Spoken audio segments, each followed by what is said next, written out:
never stopping now, I am never slowing down. I had a taste, it's in my mouth, and now I wanna take that crown. I will fight for everything, I will fight to reach my dreams. I will die or I'll succeed, to me this life means everything. You want it, then go capture it, need it, then get after it. Bleed because you're passionate, cause talent's just the half of it. I'm sick of being average, I just want a better status. I don't sit back, I attack it, and I'll work until I have it, yeah.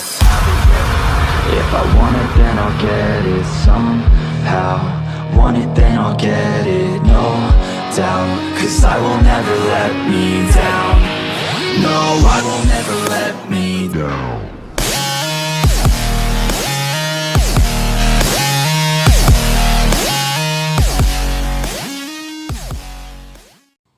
So, Vijay, this thing about artificial sweeteners. So, do you think that artificial sweeteners are bad? See, let me say something. Anything above a certain limit is bad. You eat nuts, nuts are good. You eat too much of nuts, they are bad for your health. Okay? It's too much. Excuse me, it's too much. Now, let us see the context. Context is what matters at the end of the day. Why do you take artificial sweetener? Why Because you want to reduce the consumption of sugar. Right. You replace it with sugar. So, when you're going to eat less sugary foods in general, obviously your usage of artificial sweeteners also will come down. Because you don't have to replace sugar with artificial sweeteners, number one. And number two, artificial sweeteners are not bad for health when consumed in an optimal range. Like, let us say like you use your stevia for sweetening or Splenda, it's fine as long as you're going to use like 2-3 packets or 4 packets a day.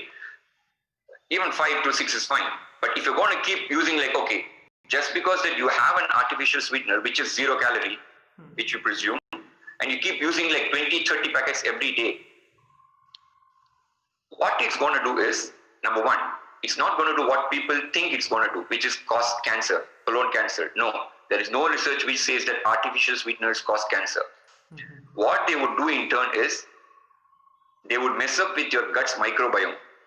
The bacteria that is there in your gut, they'll mess up with that. So what happens, you'll end up with bloated stomach, you will end up with diarrhea, indigestion. So that's going to mess up with your nutrient absorption.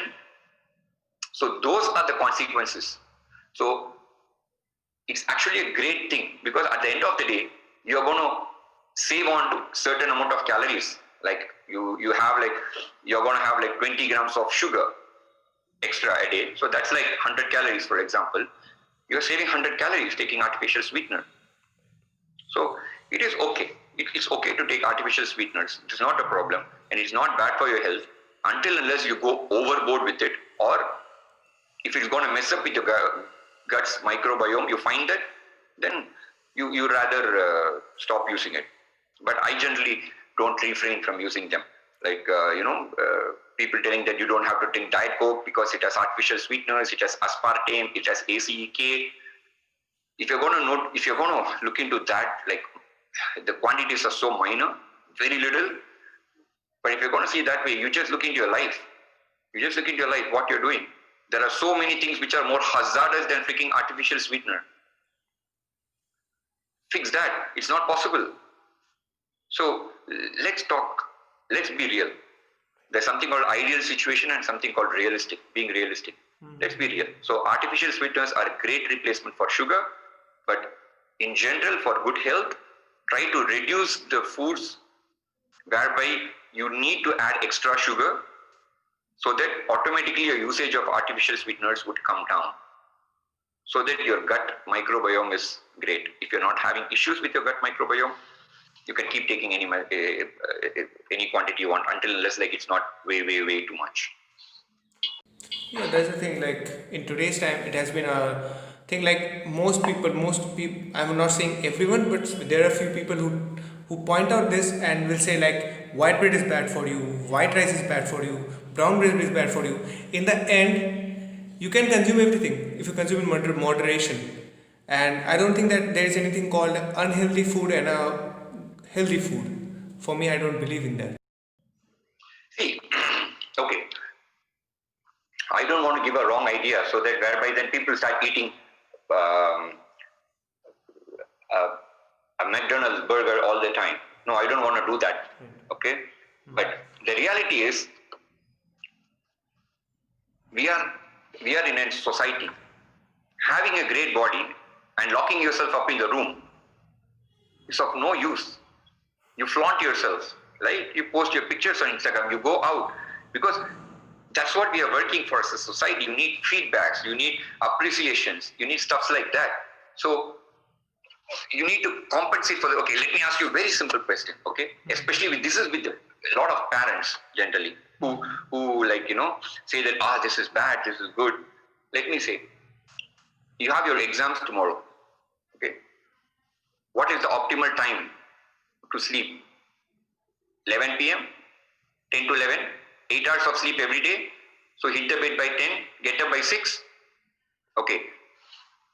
I have my exam freaking next week. How many students are awake overnight and studying for the exam? Yeah?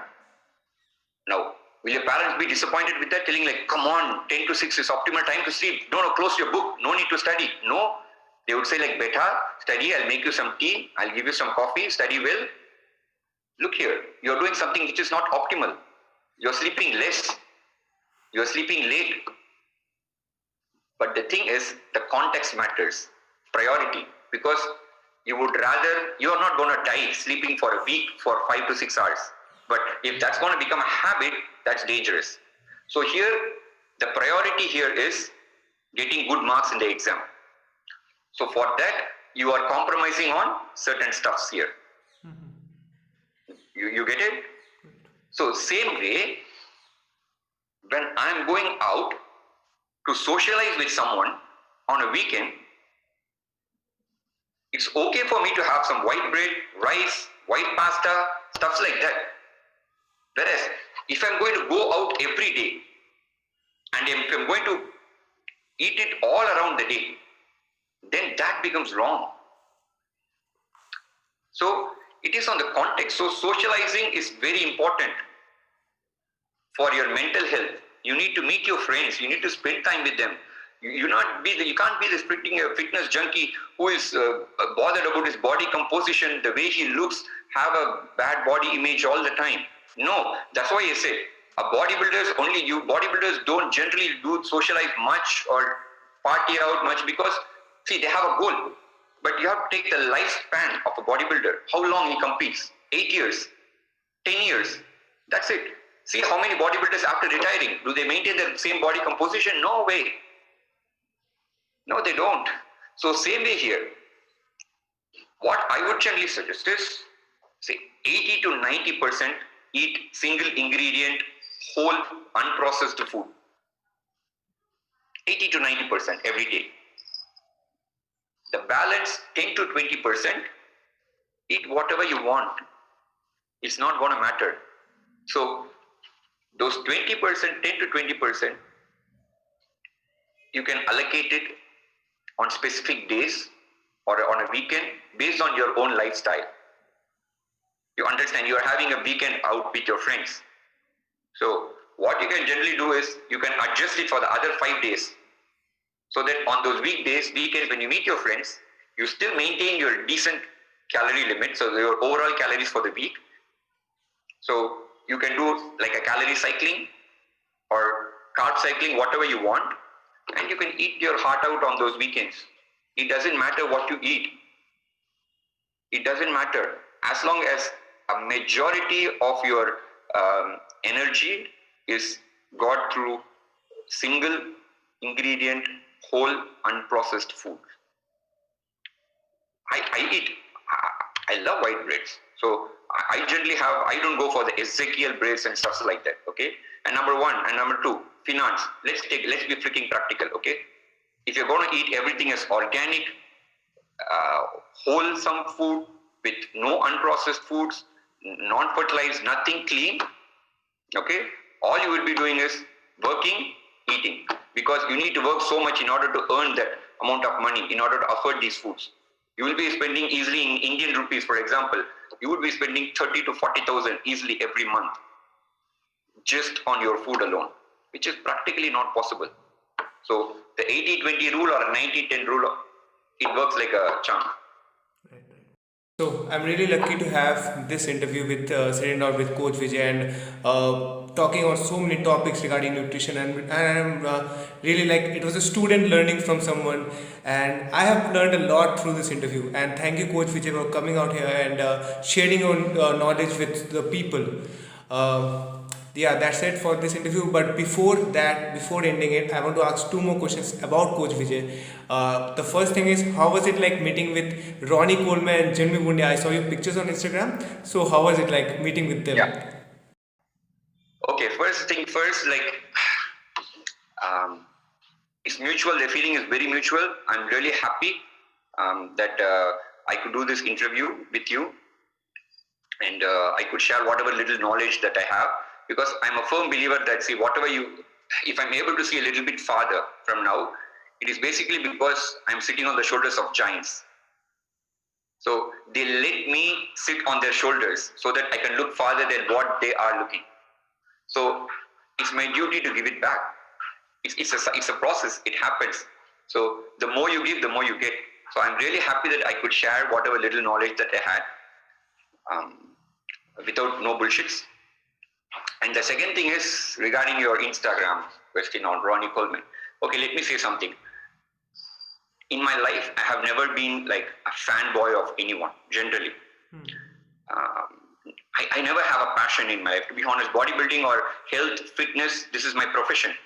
So that's why even 5 years down the line, I decided to just say goodbye to this. I won't feel depressed or bad about it, no. Because it's just a profession for me. Life is my passion. Having a complete life, that's passion. Like, it has to have your enough finances, good entertainment, good family, a complete circle. Okay, I'm a firm believer of that. I'm a huge advocate of deep health. So which includes 6 aspects, like, the physical, mental, emotional, environmental, biopsychosocial, and social relationships. So I want that to be complete. So I never had a fanboy moment for anyone. When I was young, I looked up to Steve Jobs a lot, because he was a revolutionary in what he created. And when I came into filmmaking, I was a huge admirer of Amir Khan, Christopher Nolan, Will Smith, Rajnikant, Kamal Hassan, and Leander Pace. When it comes to tennis, I was a huge fan of, I admired them, okay? But I was not a fan. But when I came into bodybuilding, when I was looking into a lot of stuff, I found that the first picture that I saw was, I think it was the 2001 Mr. Olympia. I saw a guy, I'm okay. I'm very bad at this technology. I'm basically old school. Okay, so I never read it from my laptop or online. I generally buy magazines. I like to have the feel and touch of the paper. So when I was reading, I saw a guy with a front lat pose with huge lats flaring out and monstrous muscle mass, thighs. But the conditioning, was amazing. So that's what actually inspired me. Then I got to see, and it was Ronnie Coleman.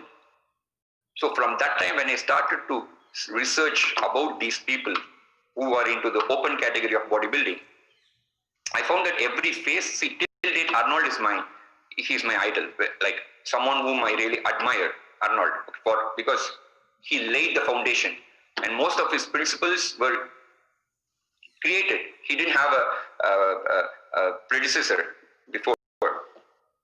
So after that, if you notice, Dorian Yates was the one who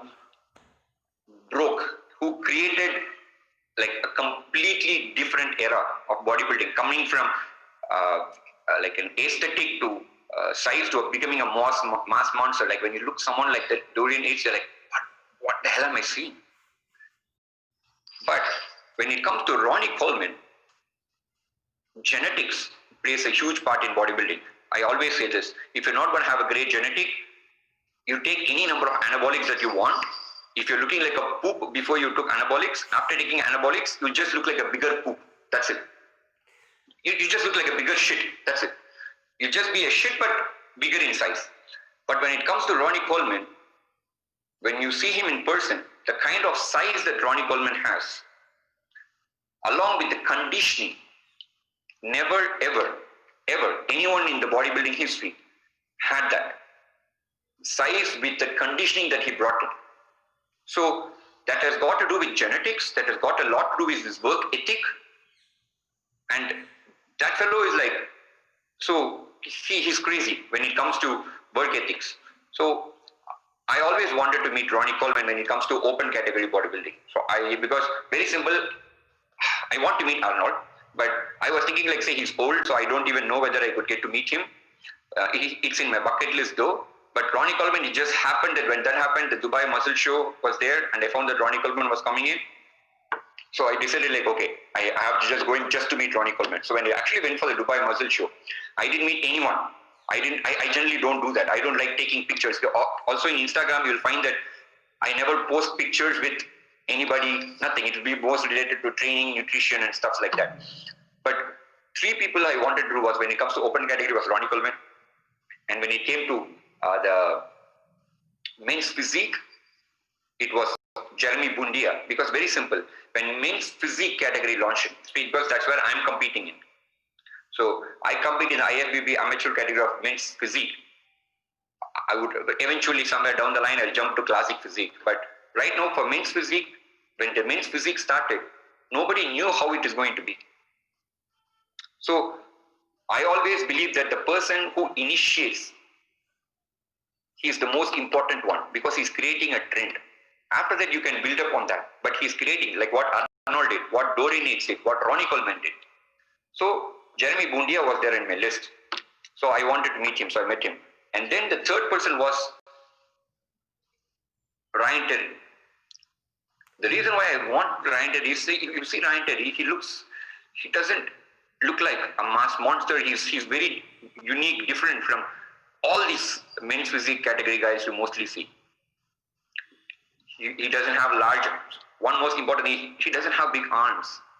Like you see, the first thing you see with bodybuilders is like they have a huge arm. First thing, Ryan Terry doesn't have that. But look at his placing in Olympia. That's basically because of the conditioning that the guy brings in, the aesthetics that he brings in. So I always wanted to meet Ryan Terry. So these 3 people were there in my bucket list along with Arnold. It's just God's grace that it all happened on a single day, whereby on the Dubai Muscle Show, all those 3 people were there. So along with this, there were some great other athletes also, like Larry Wheels and Kai Green, people like that. But these 3 were in my bucket list. I always wanted to do, because they were trendsetters. And with Ryan Terry, I just relate to him. If I'm given a chance to be like someone, I would always choose to be like Ryan Terry, because very simple is, it's sustainable. The kind of physique that he has is sustainable, looks great, and it sells. Most importantly, it sells. The main thing about Ryan Terry is like how he grooms himself, like before going onto the stage, and how he presents himself there. I have never seen. That's what they say. The holistic thing comes in.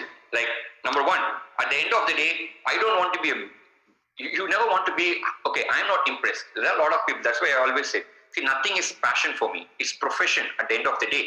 Mm-hmm. It's a business for me, but I like to do it in a very honest way. I don't want to give out crap. I want to give good information for free, but if you want more specific, I don't do it for free. I have my bills to pay. So what happens is, it's an art in order to know how to sell yourself. You understand? There's a specific words, MBA, business management is itself there. So what happens is, you need to know how to sell yourself at the end of the day.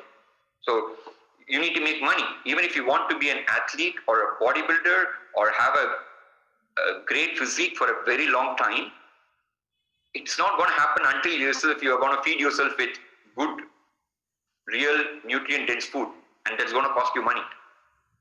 So you need to know the art of making money. That's very, very important.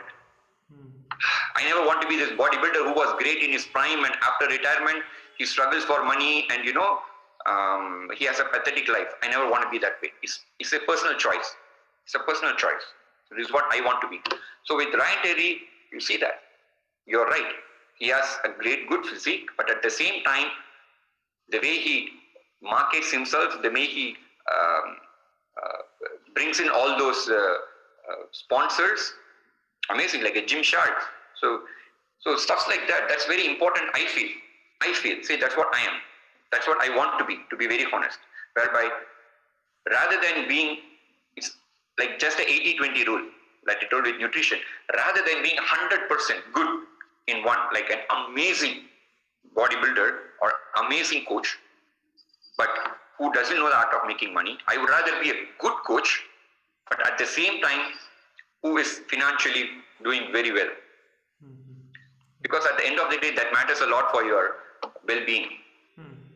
Especially, you need to be very smart on that, because now you need to really realize that fitness is an industry. It is not just a sport anymore.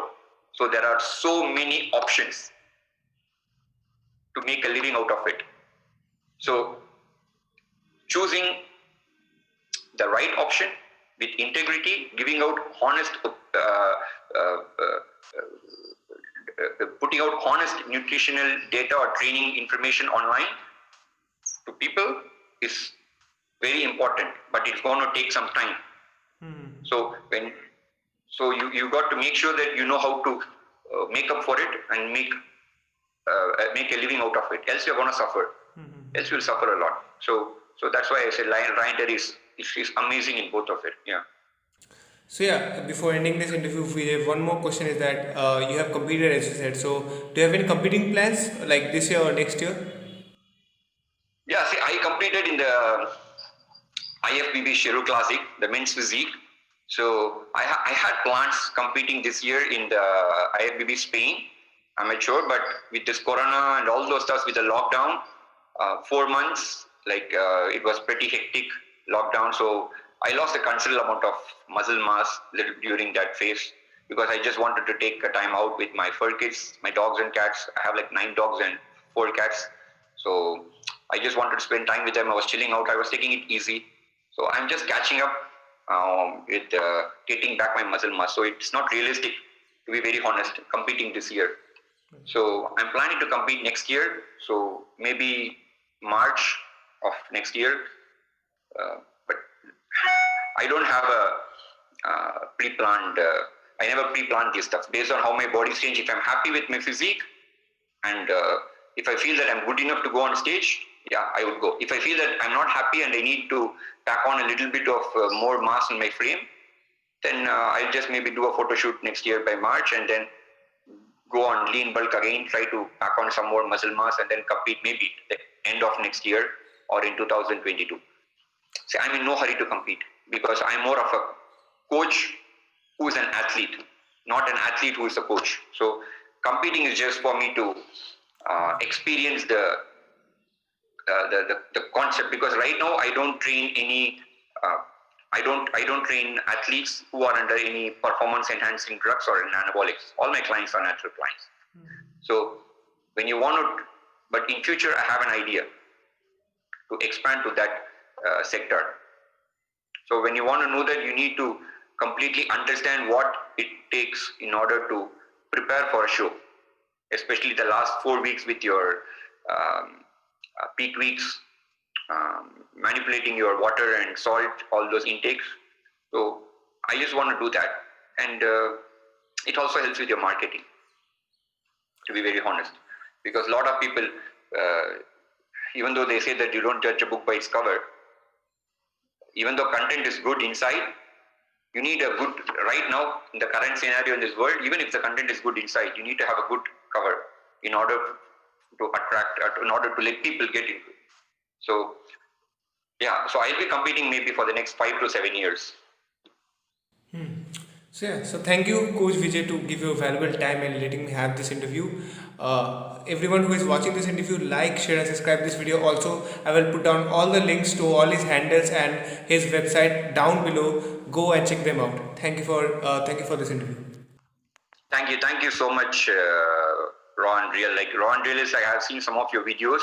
I happened to before this interview, I happened to go through like a couple of videos of yours, and it was pretty good. I knew that you are just starting out, if I'm right, just starting out because there were little bit small amount of videos that you had uploaded around, but it's a good start that you had, and I thank my friend. Here I have to thank her because else it will be so bad. So I just use this phrase. I hope you don't edit this, okay? So I really need to thank my friend Nika Krusek, because only through her I got to know you. And Nika is one of the most fantastic female athletes that I have come across. She's amazing. Her work ethic to her knowledge is very good. So I didn't know. So when she told that she has done an interview, and I happened to see that online, and I was like, wow. So for someone like the caliber of Nika is giving someone an interview. So which basically means that it's something that's good. It can't be trash. It can't be trash. You can't be spreading wrong informations, because Nika is one of the, especially as I say, she's a great athlete, but at the same time, she's a person with a lot of integrity. So I really take this opportunity to thank Nika for sending me that link of her interview. So that's how I got to know about Raw and Real. And now here we are doing an interview. Yeah, And I'm very happy that this interview went by. Time just flew. I just had I had my alarm set, I had 45 minutes time, but it just went for an hour. Time flew, and it was a very nice interview. I felt very comfortable. Thank you so much. Yeah, I would also say thank to Nika to giving me this opportunity. I don't think that if I hadn't got an opportunity to connect with you, I would have this opportunity to have such a lovely interview where as someone who is also new to this fitness industry, got to learn something from you. So thank you to Thanks, mate. It's always a pleasure. It's always a pleasure, mate. You're welcome.